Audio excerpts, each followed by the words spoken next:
Welcome to Thursday Live. Today is a case study about a patient that had sciatica. And the reason we do these case studies is because I want you to understand how to read patient data outcomes. A patient-reported outcome helps you make better decisions. So we're going to talk about the patient-reported data, okay? Patient-reported data is when the patient says, I had this treatment, and this is how I felt when I was done, and this is how much function was restored, or this is how much better I was. That's outcome. From the beginning of here's my pain to the end, and here's how much better I am, that's outcome. And the reason we do these videos is because nobody else is doing it. Why? Because doctors don't have to report outcomes. Doctors are not obligated. So our goal is to help you make better decisions. What we do at the Illinois Back Institute is different than what everybody else does. And our outcomes tend to be a little bit better than what everybody else has because we have a very specific treatment for the disc. And back pain that doesn't go away is a disc problem. That's why we do these videos. We did a scientific study that was published this year in a medical journal, and we're going to do a video about that next week so you understand what that means. Okay, we get better outcomes. So, this week, case study number 43, we have 602. Ariel, she's working hard. We've got 602, and we're hoping to have 1,000 by Christmas. 42-year-old male, back pain and leg pain, had sciatica. 3 years. 3 years in duration. So it didn't just start recently. It started 3 years before he came in to see us. Before he came to see us, in this 3-year period, he saw 3 different doctors. Pretty common. Kind of get bounced around. We call it the ping pong ball. Don't know where to go. Don't know where to go. I'm not getting better. Had an MRI. Went to physical therapy.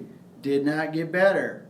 What's the outcome? Well, the outcome for this patient for physical therapy wasn't very good. Why? Because sciatica is hard to treat. Because it's a disc problem. Went to a chiropractor. Chiropractors are pretty good. Went to a chiropractor. Didn't get better. Why? Because it was a disc problem. A severe disc problem. And tried anti-inflammatories, non-steroidal anti-inflammatories. Pretty common things when you have this type of problem. Physical therapy, chiropractic, medicine, sometimes narcotics, sometimes injections, sometimes they wind up in surgery. So, patient came to see us. We have a very specific type of MRI. We have a 9-step solution. I've talked about the 9-step solution. We've identified over the last 23 years that there are 9 very specific steps that you have to go through if you have sciatica. It's the 9-step sciatica solution. One of our steps is to do the evaluation on the disc. We have a proprietary patented process that helps us identify the specific cause of your sciatica. We know that there are 5 main causes. We have a video on that and we'll put it in the link so you can watch it. Okay, it's the 5 reasons, but we're going to talk about 3 of them because he had 3 of the reasons. So he had pain that was going down his leg, which is the sciatica, had the proprietary MRI process, and what we found was he had a herniated disc, a degenerated disc, and spinal stenosis, the terrible triad. They tend to happen together. So he had all 3, and we'll talk about that just real quick. Okay, this is not going to be the long version. The long version was the other day. So this is a spine, one vertebrae on top of the other, the disc in between. What happens? This is the side view, this is the top view. So this is the side view, this is the top view. We're looking at just like this, spinal cord right here, nerves coming out the side, nucleus pushing on the nerve. So he's got the nucleus pushing on the nerve, which is the herniated disc, causing the pain that goes down the leg, causing the sciatica. Also had a degenerated disc. What's the degenerated disc? Degenerated disc, one vertebrae on top of the other, disc in between. Okay? As the disc breaks down, the vertebrae get closer together and that opening physically gets smaller. You can see here's a healthy disc right here. Okay? This disc is the degenerated disc. Thicker space. for that healthy disc. Degenerated disc, vertebrae get closer together. As those vertebrae get closer together, it's going to start to pinch that nerve right in that opening, because the vertebrae are starting to get closer together. Degenerated disc. So that's 2 of the 3. And then stenosis. As the disc degenerates, you can see the bone will start to change shape, which is kind of what's going on right here. Bones change shape under the load. Too much load on a bone over time causes the bone to change. It's called remodeling. So the bone is remodeling from the inside out, and the shape will physically change. Sometimes they're called bone spurs, but the bone will grow under the load, under the stresses. We'll talk about that on another time when we talk about the bone spurs, because it's important to understand that.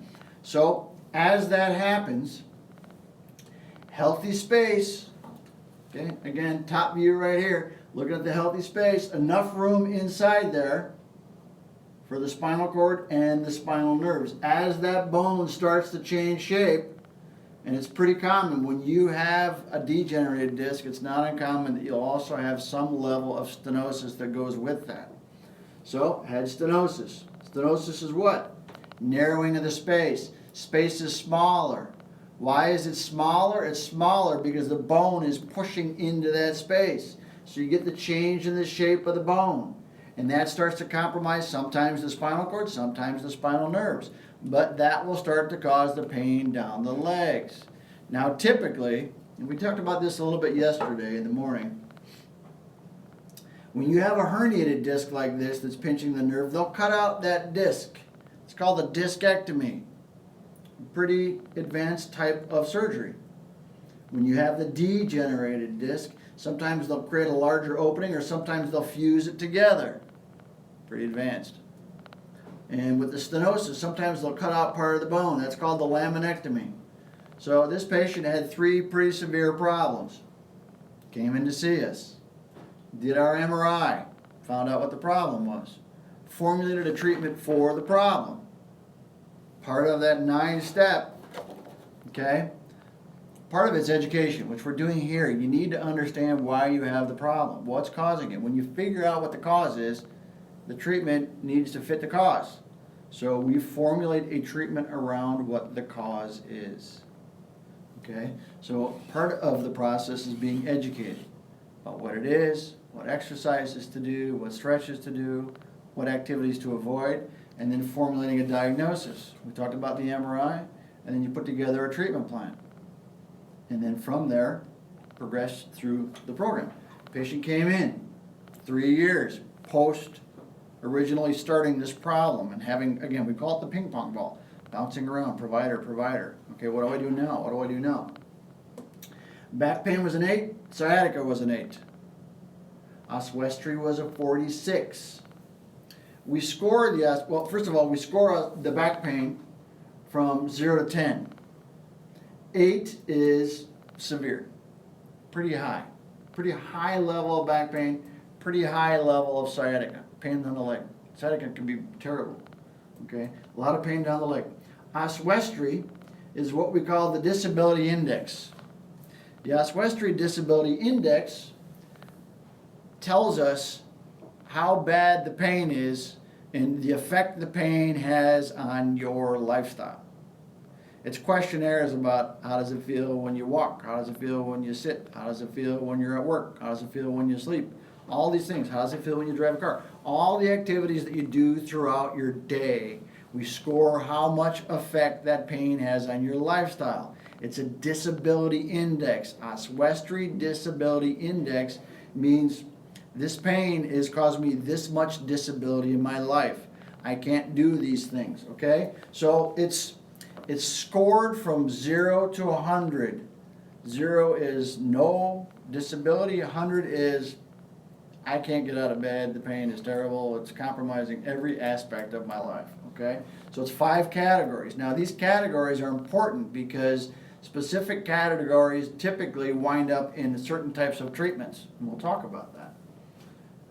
0 to 20 is what we call a minimal disability, minimally disabled. You can live most of your life without much problem.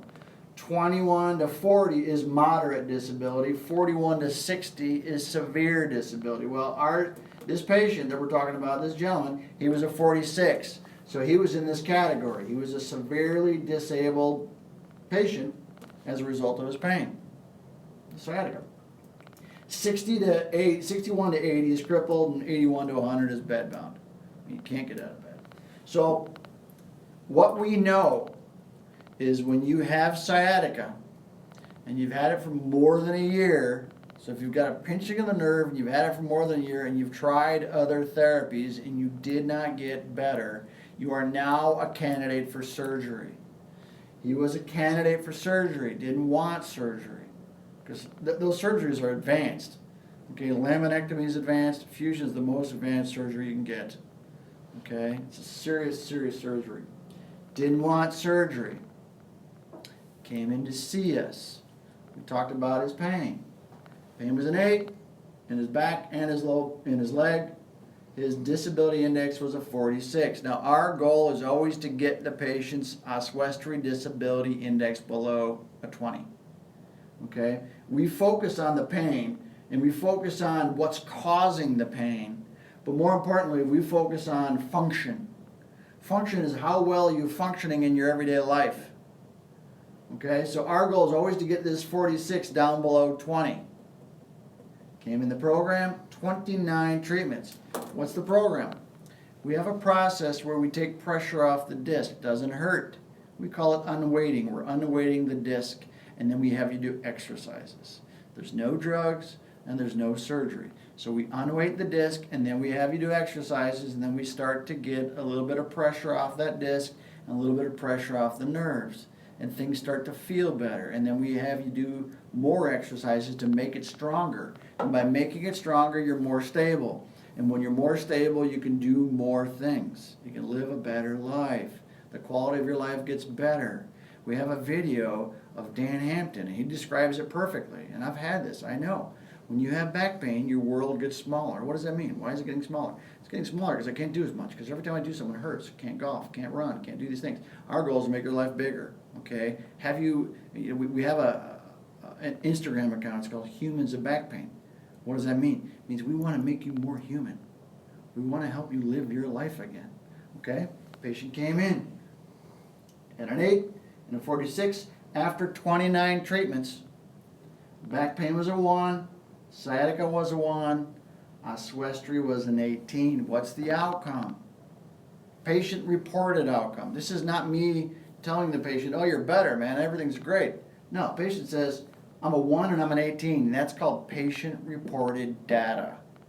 Patient-reported data is how you identify how good a treatment is. That's how you know. Any scientific literature that did a study about the quality of a therapy and the outcome uses Oswestry Disability Index. Sometimes they don't even use pain. Sometimes they want to know what function was restored.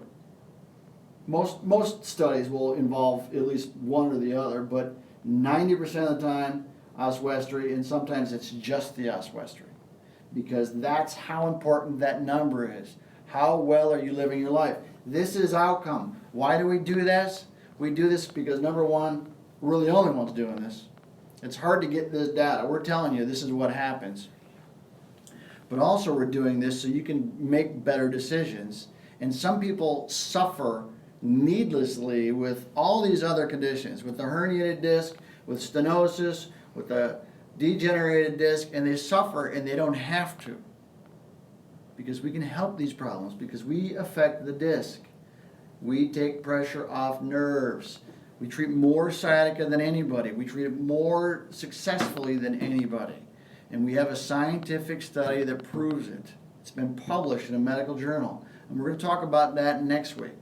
So, if you like what you heard today, I want you to like us on Facebook, because if you do that, then you'll know when we're going live. And we go live a lot. We were supposed to go live this morning, but I couldn't because my pipes froze. It's very cold in Chicago. They were frozen. And if you subscribe to our channel on YouTube, that'll also alert you that we're going live. So do these things, we're going live. And the reason we go live is because we want to help you make better decisions about your health care. That's it. Signing off for Thursday, and we'll see you tomorrow. And it's not supposed to be as cold tomorrow, but it's supposed to snow. But I'll still be here. Unless my pipes freeze. Then we got a bigger problem. Amen.